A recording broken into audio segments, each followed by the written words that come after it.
Hello friends, இன்றைக்கி TNPSC group 4க்கான maths sums நம்ம இந்த வீடியோவில் பார்க்கலாம்.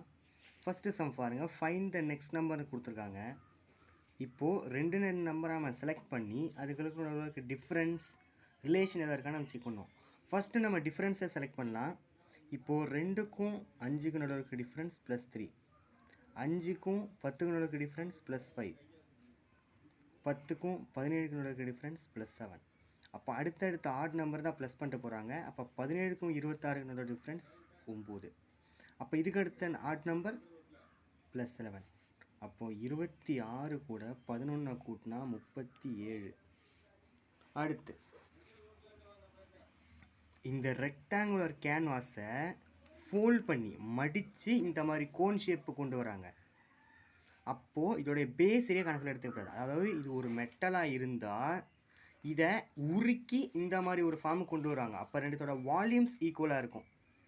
ஆனால் இங்கே ஃபோல்ட் பண்ணி கொடுக்குறனால பேஸ் ஏரியா நம்ம கணக்கில் எடுத்துக்க மாட்டோம். இதோட பக்கவாட்டு பரப்பை மட்டும் நம்ம ஈக்குவலைஸ் பண்ணுவோம்.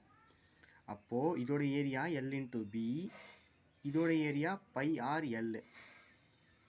அப்போது எல்லாமே ஒரு டைமென்ஷன்ஸ் இருக்காமல் செக் பண்ணோம். இது மீட்டர், இதுவும் மீட்டர், ஆனால் இது மட்டும் சென்டிமீட்டர். 100 சென்டிமீட்டர் அப்படிங்கிறது ஒரு மீட்டருங்கிறபடி இதை நான் 7 மீட்டர்ஸ்னு கன்வெர்ட் பண்ணிக்கிறேன்.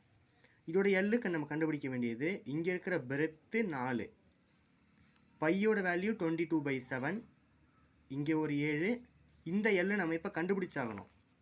அப்போது L = √r² + h². அப்போ அதோட வேல்யூஸ் ஈக்குவல் பண்ணணும். அப்போ 7² + 24² = 49,576 = 625. அப்போது 25 மீட்டர், இங்கே 25. இந்த 7 கேன்சல் ஆகிடும். அடுத்து இதை வச்சு இங்கே கேன்சல் பண்ணும்போது இங்கே 11, இங்கே 2.